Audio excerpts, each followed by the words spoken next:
Welcome again my friends. I am Ravi Rajput and you are watching me on my YouTube channel Friends Classes. So last class में हमने क्या discuss किया था? Past tense का पूरा जितने भी इसके सब टाइप्स हैं उन सबको क्या कर लिया था? डिस्कस कर लिया था। आज हम क्या पढ़ने वाले हैं? आज हम पढ़ने वाले हैं फ्यूचर टेंस, जो कि अपने आप में बहुत ही छोटा है, ठीक है। और इसके जो यूजेस हैं उनको हम फर्दर मॉडल्स में भी देखेंगे, ठीक है। तो फिलहाल हम देखते हैं क्या फ्यूचर टेंस। तो let's start our class with a quotation. A mistake is the thing by which you have not learned something. That means a mistake is the thing. एक मिस्टेक एक ऐसी चीज होती है by which जिसके द्वारा you have not आपने कुछ भी अब तक learned something. That means कुछ भी आपने अब तक नहीं सीखा। अगर आपने अपनी लाइफ में कोई मिस्टेक की है और उस मिस्टेक से अगर आपको सीखने को कुछ भी नहीं मिला तो वही एक्चुअल में मिस्टेक है, अदरवाइज वो मिस्टेक में काउंट नहीं होती। बिकॉज ऑफ दैट मिस्टेक करने से ही आदमी क्या करता है, सीखता है और उस गलती को वापस ना दोहराने की क्या खाता है, कसम खाता है, ताकि वो आगे वो आने वाले फ्यूचर में उस गलती को ना करे और कुछ ना कुछ उससे सीख के निकले। तो मिस्टेक हर व्यक्ति करता है, लेकिन मिस्टेक एक्चुअल में उसी को कहा जाएगा जब आपने उससे अब तक कुछ भी नहीं सीखा हुआ, तब वो एक्चुअली क्या होगी, आपकी मिस्टेक कहलाएगी। तो आइए पढ़ते हैं हम कौन सा टेंस, फ्यूचर टेंस। तो what is a future tense? Future tense, this tense expresses an action, यह टेंस एक्सप्रेस करता है an action that has not happened. Happened means क्या होता है, घटित होना। दैट हैज नॉट हैपेंड, जो कि क्या नहीं हुआ, घटित नहीं हुआ। और अ स्टेट या फिर एक ऐसी अवस्था दैट डज नॉट एग्जिस्ट, जो एग्जिस्ट नहीं करती, but is expected to take place. लेकिन एक्सपेक्ट मीन्स क्या होता है बेटा, उम्मीद करना। एक्सपेक्ट मीन्स क्या होता है, उम्मीद करना। बट इज एक्सपेक्टेड, लेकिन उम्मीद की जाती है, टू टेक प्लेस, कि वो जगह ले या स्थान ले, कहा, आफ्टर सम टाइम, कुछ समय बाद, फ्रॉम नाउ, अब से। तो अब से उल्टा चलिए तो क्या होगा, देखिए, अब से कुछ समय बाद अगर कोई चीज की उम्मीद की जाती है कि वो क्या होगी, टेक प्लेस, मतलब अपनी जगह लेगी, मतलब अब आगे आने वाले समय में वो चीजें क्या होंगी, घटित होंगी। तो वो कौन सा टेंस कहलाएगा, फ्यूचर टेंस कहलाएगा। वापस देखिए, this tense expresses an action, यह टेंस ऐसे एक्शन को एक्सप्रेस करता है दैट हैज नॉट हैपेंड, जो अब तक घटित नहीं हुआ, जो अब तक घटित नहीं हुआ, but is expected to finish in near future. That means कि उसकी उम्मीद की जाती है कि वो क्या हो, आने वाले फ्यूचर में कंप्लीट हो, ठीक है। वो क्या, कौन सा टेंस होता है, फ्यूचर टेंस कहलाता है, ठीक है। अब फ्यूचर टेंस का सबसे पहला टाइप्स कौन सा आता है, सिंपल फ्यूचर, और we can say that future indefinite tense. तो देखिए simple future tense, when we use to simple future tense, this tense expresses an action that is expected to be finished in near future. इस tense का ये tense क्या express करता है, एक ऐसे एक्शन को जो क्या एक्सपेक्ट की जाती है, उम्मीद की जाती है, to be finished in near future, की आने वाले फ्यूचर में सिंपली क्या हो जाएगा, वो फिनिश हो जाएगा।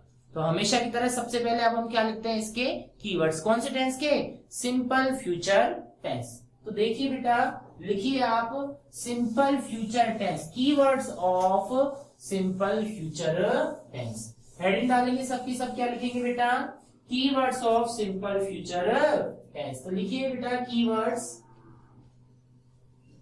Keywords of simple future tense. सबसे पहला तो क्या आएगा, टुमारो। क्या आएगा बेटा, सबसे पहला टुमारो। टुमारो के बाद देखिए the day after tomorrow, the day after tomorrow, tomorrow, the day after tomorrow। और क्या लिखिए, देखिए, in a few days,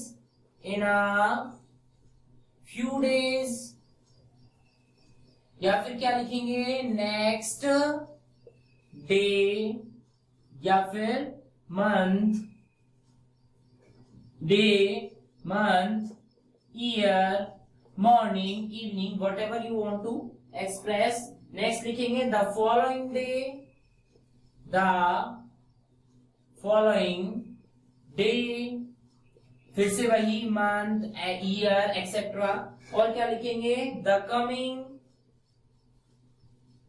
coming day month year morning evening whatever, and क्या आएगा in plus future time, in plus future time. These are the keywords of future tense, और we can say the simple future tense. Specially simple future tense के क्या keywords होंगे देखिए, tomorrow आने वाला कल, द डे आफ्टर टुमारो मतलब कल, और कल को बोलेंगे टुमारो, जो परसों जिसे हम कहते हैं the day after tomorrow, in a few days मतलब आने वाले कुछ दिनों में, नेक्स्ट डे अगले दिन, अगले महीने, अगले साल, अगली मॉर्निंग, अगली इवनिंग, अगली आफ्टरनून, ठीक है ना, जो भी आप कहना चाहे। द फॉलोइंग डे मतलब जो फॉलोइंग मतलब जो आने वाला है, नेक्स्ट जो आने वाला है वो फॉलोइंग डे, आगे day month etcetera, the coming day, the coming month, the coming year whatever, in plus future time etcetera are called the keywords of simple future tense. Okay, I hope कि आपने ये return कर लिया होगा।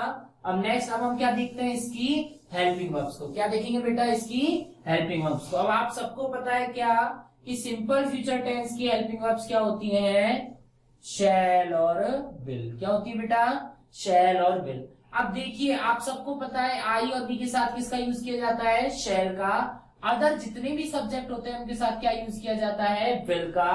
लेकिन अब हम क्या करेंगे, शैल को केवल कोई बहुत ही ज्यादा प्योर फ्यूचर वाली बात होगी, ठीक है ना, और वी कैन से दैट थोड़ा सा क्या होगा, फॉर्मल जो होगा, बोलते हैं ना फॉर्मल और इनफॉर्मल। जैसे कि हम कपड़े पहनते हैं तो देखिए जैसे टी शर्ट किसमें आती है, इनफॉर्मल में, ठीक है ना, और शर्ट्स और जो पैंट होते हैं वो क्या किसमें आते हैं, फॉर्मल ड्रेस में, ठीक है ना। जैसे फॉर्मल शूज होते हैं और एक स्पोर्ट्स शूज होते हैं, ठीक है ना।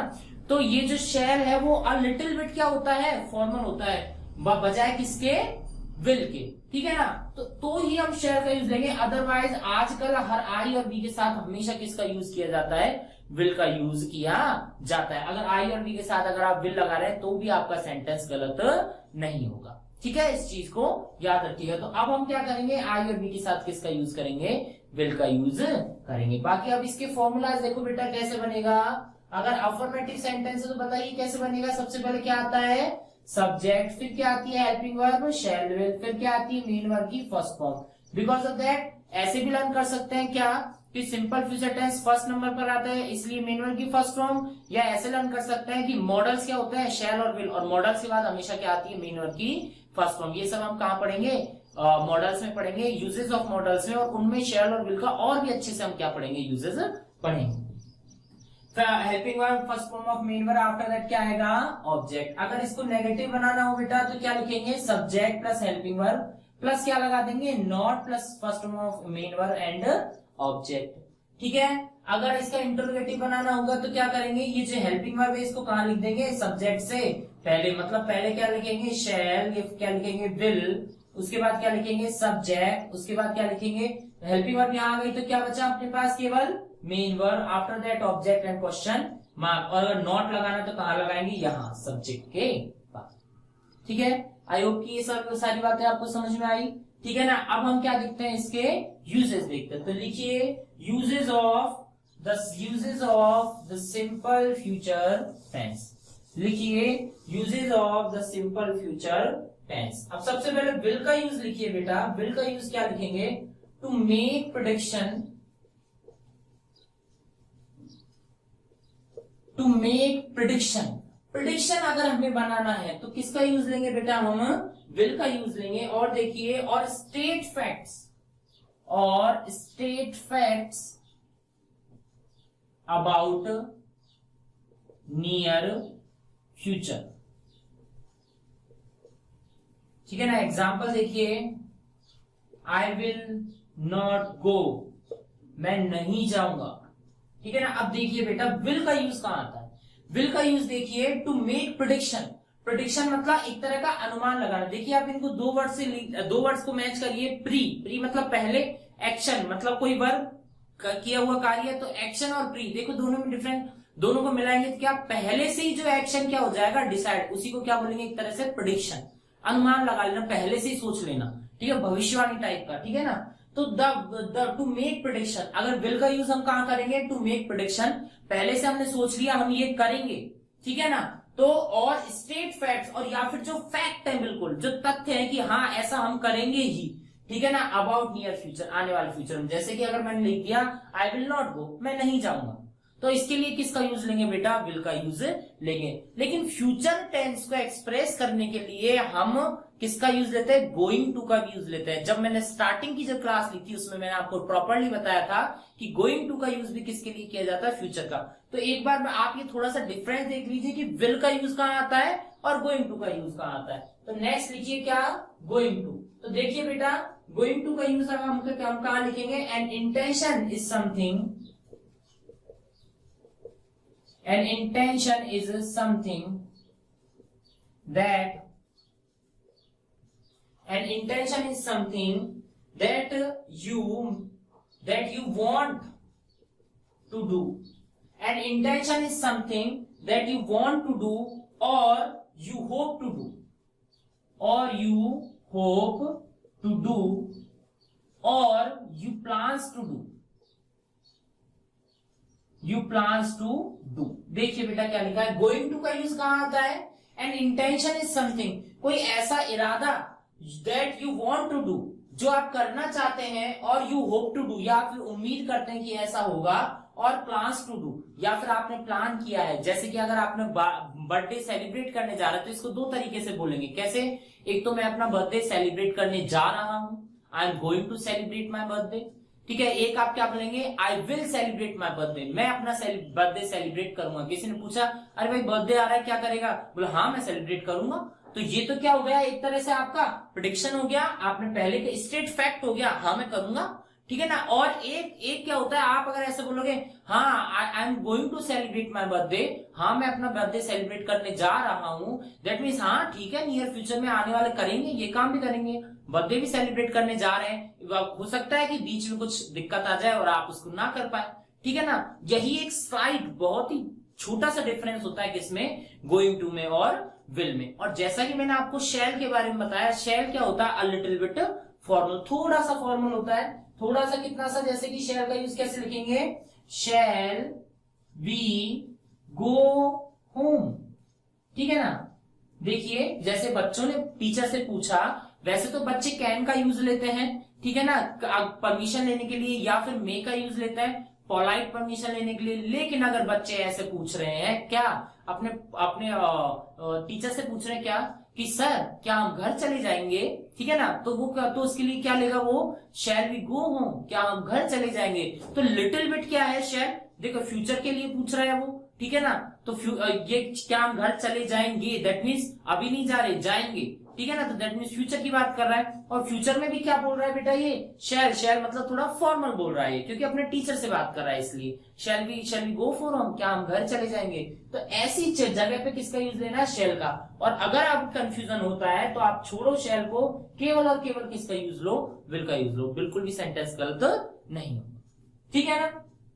यहां तक आपने राइट डाउन कर लिया होगा, मैं इसको रफ कर देता हूं, ठीक है ना। अब देखिए अब हम क्या पढ़ते हैं, इसके जो यूजेस हम पढ़ने वाले थे, तो इसका यूजेस, एक तो ये शैल हो गया क्या, अ लिटिल बिट फॉर्मल, एक तो शैल का यूज हो गया, लिटिल बिट फॉर्मल, थोड़ा सा फॉर्मल होता है। दूसरा इसका यूजेस आप क्या लिख सकते हो, इन कंडीशनल सेंटेंस, इन कंडीशनल सेंटेंस, ठीक है ना, इन कंडीशनल सेंटेंस, जैसे कि ओपन कंडीशन, ओपन कंडीशन के जो कंडीशनल सेंटेंस होंगे उनमें क्या किया जाएगा, इसका यूज किया जाएगा।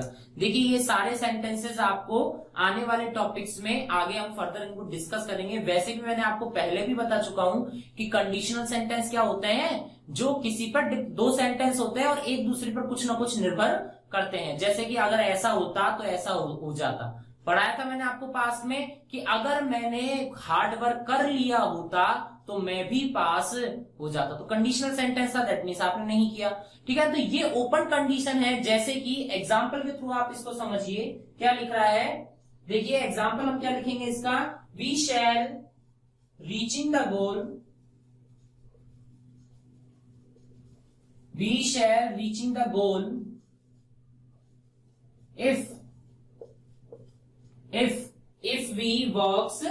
if we work accordingly, if we work accordingly.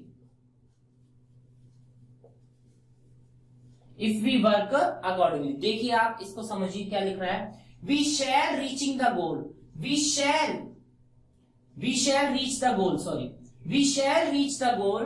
हम क्या कर लेंगे बेटा, गोल को क्या कर लेंगे, रीच कर लेंगे, प्राप्त कर लेंगे. अभी नहीं किया, कर लेंगे. दैट मीन्स आप आने वाले फ्यूचर में करोगे, ठीक है ना. तो we shall reach the goal, हम क्या कर लेंगे, गोल को रीच कर लेंगे. दैट मीन्स हम उसको पा लेंगे. इफ, अगर, अब देखिए कंडीशन लगा दी इसने, अगर वी वर्क अकॉर्डिंगली, अगर हम इसके अनुसार कार्य करते हैं. दैट मीन्स आपको 6 घंटे की मेहनत करनी है और आप 6 की जगह 7 की मेहनत कर रहे हैं या 6 की कर रहे हैं कुल में, तो ही आप गोल को प्राप्त करेंगे. अगर या 4 या 5 घंटे की मेहनत कर रहे हैं तो आपको गोल प्राप्त नहीं होगा. तो ये क्या, वही है क्या कर रहा है, अगर इसी के अकॉर्डिंग, जो इसका प्रोसेस है उसी के अकॉर्डिंग अगर हम कार्य करेंगे तो हम क्या कर सकते हैं, we shall reach the goal. ठीक है. इसमें देखिए क्या होता है बेटा, आपको 10th में एक टॉपिक आता है, ठीक है ना, 11th वाले पढ़ चुके होंगे और 9th वाले आने वाले टाइम में पढ़ेंगे.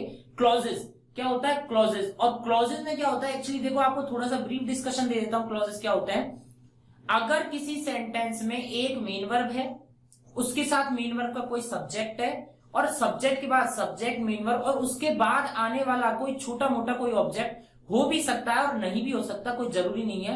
वर्ब और सब्जेक्ट का होना कंपलसरी है. उन दोनों का पेयर ही क्या कहलाता है, एक तरह क्या क्लॉज कहलाता है. दैट मीन्स आप सिंपल वे में कह सकते हैं, एक जो सिंपल सा जो एक सेंटेंस होता है जिसमें एक सब्जेक्ट एक वर्ब होती है और उसके साथ एक छोटा सा कोई ऑब्जेक्ट होता है, वही क्या कहलाता है, क्लॉज कहलाता है. सिंपल वे में आप ऐसे समझिए फिलहाल के लिए. बाकी क्लॉजेस को जब मैं पढ़ाऊंगा, 10th का जो टॉपिक है उसको मैं आगे डिस्कस करूंगा. तो क्लॉजेस ये होते हैं. अब क्लॉजेस में पता है क्या होता है, एक तो होता है प्रिंसिपल क्लॉज, एक होता है सबऑर्डिनेट क्लॉज. ठीक है ना. प्रिंसिपल क्लॉज क्या होता है, देखिए प्रिंसिपल क्लॉज दैट मीन्स, आप प्रिंसिपल नाम से ही पता चल रहा है, प्रिंसिपल दैट मीन्स वो मेन होगा, चीफ होगा. दैट मीन्स वो किसी के ऊपर डिपेंड नहीं करेगा. और जो सबऑर्डिनेट देखिए नाम से पता चला, सबऑर्डिनेट मतलब प्रिंसिपल के लेवल से क्या है, उसका लेवल थोड़ा नीचा है. ठीक है ना. तो सबऑर्डिनेट मतलब जो दूसरे पर क्या होगा, डिपेंड. प्रिंसिपल मतलब जो डिपेंड नहीं होगा. अब ये डिपेंडेंसी कैसे होगी ये मैं आपको क्लॉजेस में बताऊंगा. ठीक है ना. फिलहाल के लिए इतना समझिए, क्लॉजेस क्या होता है, प्रिंसिपल और सबऑर्डिनेट. सबऑर्डिनेट क्लॉज पहचाना कैसे जाता है, जिसके आगे कंजंक्शन लगा होता है.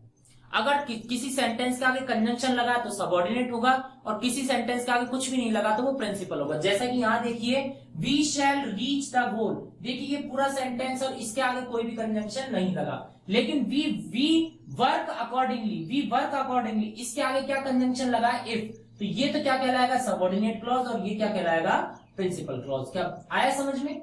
ठीक है ना. इतना सभी समझिए. ठीक है ना. क्लॉजेस में मैं अच्छे से समझाऊंगा आपकी सारी चीजें. फिलहाल के लिए देखिए, ये क्या हुआ प्रिंसिपल और ये क्या हुआ सबऑर्डिनेट. तो हमें कंडीशनल, मैं आपको ये चीजें क्यों बता रहा हूं, क्योंकि कंडीशनल का फॉर्मूला होता है क्या, कि प्रिंसिपल क्लॉज को तो किस में लिखते हैं, फ्यूचर में, और वो भी कौन से फ्यूचर में, सिंपल फ्यूचर में. और सबऑर्डिनेट क्लॉज को किस में लिखते हैं, सिंपल प्रेजेंट में. किस में लिखते हैं, सिंपल प्रेजेंट. ठीक है. जो कंडीशनल सेंटेंस होते हैं उनमें क्या लिखते हैं, सबऑर्डिनेट क्लॉज को सिंपल प्रेजेंट में लिखते हैं और प्रिंसिपल को सिंपल फ्यूचर में लिखते हैं. आपको एक एग्जांपल देता हूं, तो उस एग्जांपल के थ्रू आप इसको करने की कोशिश कीजिएगा. जैसे कि अनलेस शी वर्क्स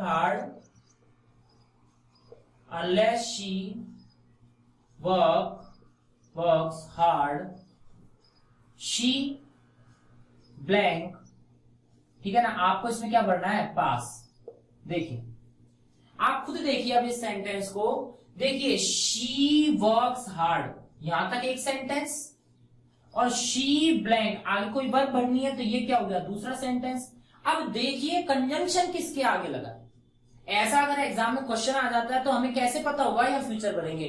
देखिए कंजंक्शन किसके साथ लगा है, इसके साथ. क्या लगा है, अनलेस, जब तक कि वह, और देखिए ये कौन से टेंस में आ रहा है, सिंपल प्रेजेंट में. शी मेन वर्ब की फर्स्ट फॉर्म वर्ब, उसके साथ किसका यूज आ रहा है, एस का. तो शी वर्क्स हार्ड कौन सा टेंस आ गया, सिंपल प्रेजेंट टेंस. तो अनलेस शी वर्क्स हार्ड, जब तक वह कठिन परिश्रम नहीं करती, तो हम यहाँ पर क्या लिखेंगे, शी विल, क्योंकि ये कौन सा क्लॉज कहलाएगा बेटा, प्रिंसिपल क्लॉज. और प्रिंसिपल क्लॉज में कौन सा टेंस भरेंगे, सिंपल फ्यूचर टेंस. तो क्या आएगा, शी विल नॉट पास. देखिए ये अनलेस जो होता है ना, अनलेस एक नेगेटिव कंजंक्शन होता है, इसके साथ नॉट लगाना होता है. फिर भी समझ में नहीं आया तो एग्जाम में आ जाएगा क्या, कि नेगेटिव आपको भरना है क्या, शी विल नॉट पास। वैसे अनलेस को आपको याद रखना होगा, ये एक कंजंक्शन ऐसा होता है जिसके साथ नहीं का यूज लेते हैं, जैसे कि जब तक कि वह कठिन परिश्रम नहीं करेगी वह पास होगी या वह पास नहीं होगी। आप खुद सेंस करके देखिए। अनलेस मतलब जब तक की नहीं, तो अनलेस मतलब जब तक की नहीं। क्या जब तक की नहीं? जब तक कि वह कठिन परिश्रम नहीं करेगी, ठीक है ना। तो आगे आने वाले में क्या सेंटेंस में हम ऑब्वियस सी बात है क्या बोलेंगे, वह पास नहीं होगी। कोई भी ऐसा नहीं बोलता कि वह पास होगी। जब तक कि वह कठिन परिश्रम नहीं करेगी वह पास होगी, ऐसा नहीं बोलते। क्या बोला जाता है? जब तक वह कठिन परिश्रम नहीं करेगी वह पास नहीं होगी। ऐसा ही हम मोस्टली हम ऐसा यूज लेते हैं, ठीक है ना। तो इसलिए हम कौन सा टेंस बनेंगे, देखो शी विल नॉट पास। देखिए कौन सा टेंस आया, डबल लाइन लगा लीजिए, कौन सा टेंस आया, और सिंपल फ्यूचर टेंस, क्योंकि कौन सा क्लॉज है, प्रिंसिपल, ठीक है ना। यही क्या है, सिंपल फ्यूचर के यूजेस, इसके कोई खास स्पेशल यूजेस नहीं, ठीक है। नेक्स्ट हम कौन सा टेंस पढ़ते हैं, फ्यूचर कंटिन्यूअस टेंस। तो लिखिए, हेडिंग डालिए बेटा, कौन सा टेंस, फ्यूचर कंटिन्यूअस टेंस। कौन सा टेंस पढ़ेंगे, देखिए अब future continuous tense, future continuous tense. देखिए अब इससे ये टेंस क्या होता है, देखिए दिस टेंस एक्सप्रेसेस, आप डेफिनेशन लिख सकते हैं क्या, this tense expresses an action that will be in progress, that will be in progression in near future. That means ये एक ऐसा टेंस होता है जिसका यूज कहां किया जाता है, जब कोई आने वाले फ्यूचर में प्रोग्रेशन, दैट मीन्स कोई वर्क ऐसा होगा जो क्या होगा, प्रोग्रेस में होगा, जो लगातार कंटिन्यू चलता रहेगा, वही कौन सा टेंस होगा, फ्यूचर कंटिन्यूअस टेंस। तो देखिए कंटिन्यूअस मतलब फ्यूचर, आप सिंपल सा इतना समझिए, ठीक है ना। फ्यूचर दैट मीन्स आने वाला, ठीक है ना, और कंटिन्यूअस मतलब लगातार। इसके कोई कीवर्ड्स नहीं है। क्यों नहीं है इसके कीवर्ड्स, आप एक एग्जांपल लीजिए, आपको खुद समझ में आ जाएगा कि इसके कीवर्ड्स की हमें जरूरत क्यों नहीं है। जैसे कि एग्जांपल देखिए, she blank food, she blank food at this time, she blank food at this time. अब देखिए कुक, अगर ये सेंटेंस, इस सेंटेंस को अच्छे से देखिए, she blank food at this time, क्या भरना है हमें, कुक भरना है, ठीक है ना। आप इसको एक बार फिल करिए, इसमें कौन सा टेंस आएगा। उसके बाद में क्या करता हूं मैं, जब तक एक और एग्जांपल लिखता हूं, देखिए I blank as a principal, I blank as a principal,